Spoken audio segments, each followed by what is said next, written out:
と光はファイターの中では最も複雑なデザインの光はファイターの中では光はファイターの中では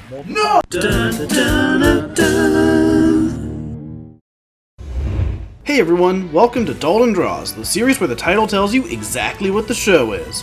This is a continuation of my series on Super Smash Bros. Today, I'll be drawing Pyra, Mythra, and even Rex, all from Xenoblade Chronicles 2. So, going into this episode, you're all probably expecting me to say something along the lines of, I've never played Xenoblade Chronicles 2 before. And you'd be right, but there is more to say on the topic this time.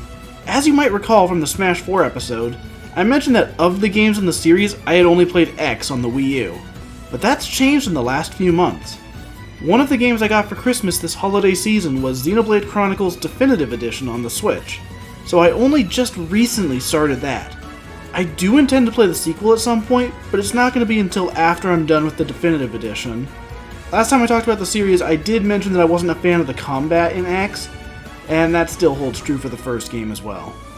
I think it's better here, and they do a better job of explaining things, but it still just doesn't really pull me in.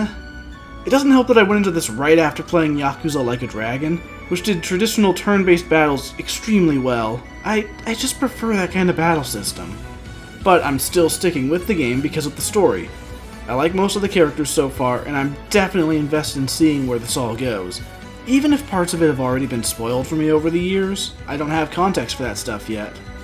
Plus, I've gotta say, the Definitive Edition just looks really nice. The redone character models look so good, and I think it strikes a good balance between these stylized characters and these slightly more realistic environments. It looks great, especially for being an upgrade of a Wii game. Finding the time to play a giant RPG like this is a bit of a challenge to say the least. And speaking of time, these characters took so freaking long to draw. When they made the comment in the presentation about how they might be the most complicated designs in the game, I thought that was an exaggeration. At a glance, they don't seem that detailed to me. But then I started drawing them, and all of the little intricacies of the design snuck up, and that's not even getting started on the sword. I was not ready for this. If you keep up with the community tab or follow me on Twitter, you know that I intended to release this episode about a week or two prior to when the video is actually being posted. And there's two reasons for that. One, working on YouTube videos is not my job. It's something I do for fun on the side. I have other work I need to do to pay my bills, so I couldn't always invest the time that was needed to make this episode. But even when I did have time, it didn't matter because these characters took forever to draw. Okay, let me paint a picture for you. Figuratively, I realize I'm already doing that literally with this video series. So, when I was working on the initial episodes for Smash Bros., not counting the DLC, I drew several characters in a single recording session.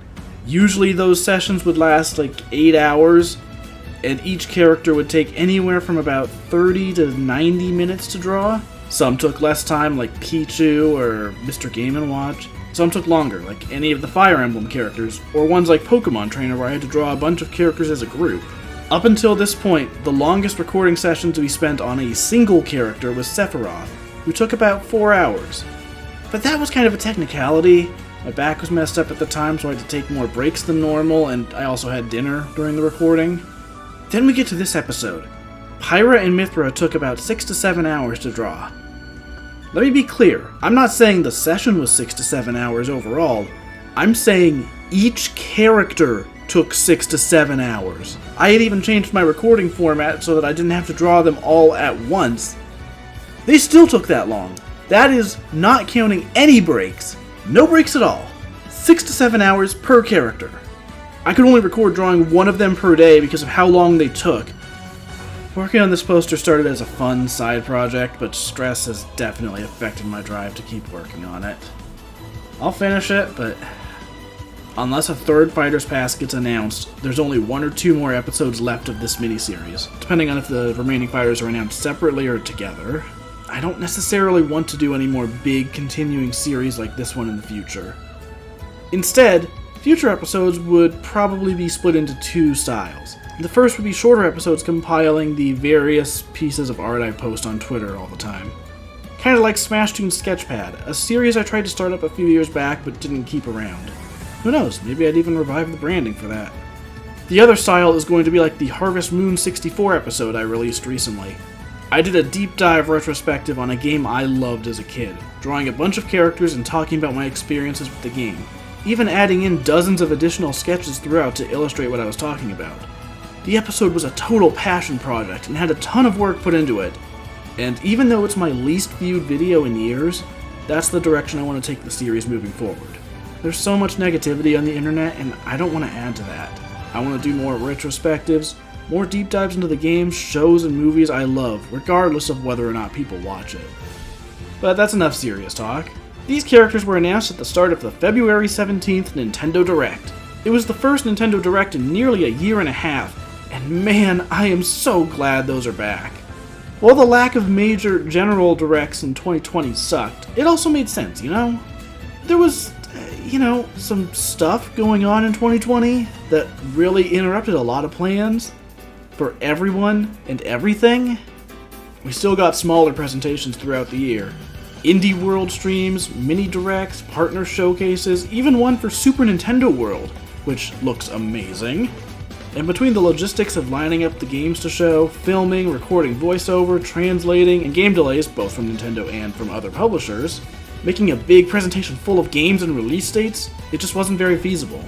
And there wasn't even an E3 to justify a big Direct live stream. Not that E3 even confirms a Direct, as we saw in 2016. Regardless, things are different now. People and companies have had time to adjust, and Directs are back. I know it might seem silly to care so much about what's essentially a bunch of advertisements for video games, but I still really enjoy watching these streams, and I've been watching them for years. Not to mention that having Directs finally return after such a long absence, it felt like a step towards things returning to normal. We're not there yet, but there's a light at the end of the tunnel after so long. It's been a long year. As for the Direct itself, I enjoyed it. It wasn't this huge barrage of first-party reveals that I think some fans were expecting, but it was never going to be that. It was just getting back into the swing of things, an average Direct. Going in with those kinds of expectations, I thought it was good. Maybe it was a little overstuffed at 50 minutes long, but there was definitely stuff in there that I'm excited for. It's nice to see that Fall Guys is finally coming to the Switch. I'll be honest, I fell out of that game super fast. We just took too long to add new stuff, and by the time Season 2 started, I just wasn't interested anymore. Plus, I don't know, I found that unless I was playing with friends, it was more frustrating than fun, and there were just so many mini-games that would pop up where I'm like, oh man, come on, this one? Maybe the later seasons are better, but I haven't played again to find out.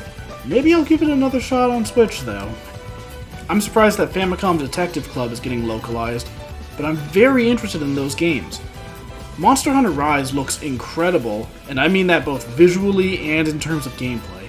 It looks great for a Switch game, and gameplay-wise, it seems like exactly what I wanted from the series. I got into Monster Hunter on the Wii U with 3 Ultimate, and then I played the 3DS games and absolutely loved those. I was really excited for Monster Hunter World on the PS4, but man, I feel like I'm the only person in the world that just did not like that game. I really wanted to, but I had all sorts of gripes with how the multiplayer was set up in the game. They tried some nice stuff like allowing multiplayer in the story, but I just hated the way it was set up and the whole like, oh, you gotta wait for the cutscene thing before you can let any other players in. Just let me play with my friends, man, come on. Ultimately, I just ended up wishing they had kept the structure from the previous games. From what I've seen of Rise, it seems like the gameplay is closer to the games that I liked, while bringing in a number of quality of life improvements from World and some fun mobility stuff with the wire bugs. I loved the demo of it, and I am so ready to play the full game. I'm also surprisingly excited about Mario Golf Super Rush. When it comes to Mario Sports, the golf games have been consistently great, and it's been a long time since they were available on a home console.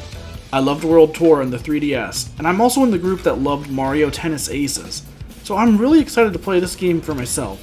To be honest, it kind of reminds me of 100-foot robot golf, which is great. I'm also looking forward to story mode. I'm hoping it's a little more in-depth than the pretty limited adventure mode from Mario Tennis Aces, but regardless, I'm looking forward to it. No More Heroes 3 looks great. I kinda love that World's End Club just sounds like Danganronpa, but the characters decide not to participate. I think that's fun. Miitopia coming to Switch is a nice surprise. I never played the original because I kinda remember reviews treating it more like a serious RPG rather than the goofy fun it's meant to be. But everything I've seen from my friends that played it on 3DS, that's just got me so excited to try it for myself. It also makes me want to see more 3DS games upgraded for Switch. Like, come on, give me Kid Icarus Uprising, or the Zelda remakes, or heck, I'd love to see Codename Steam on a system that could actually do some justice to that Jack Kirby-influenced art style. That's a great game that just did not look good on the 3DS. And then there's Skyward Sword coming to the Switch. I know it's not everyone's favorite Zelda game, but I am so ready to revisit it.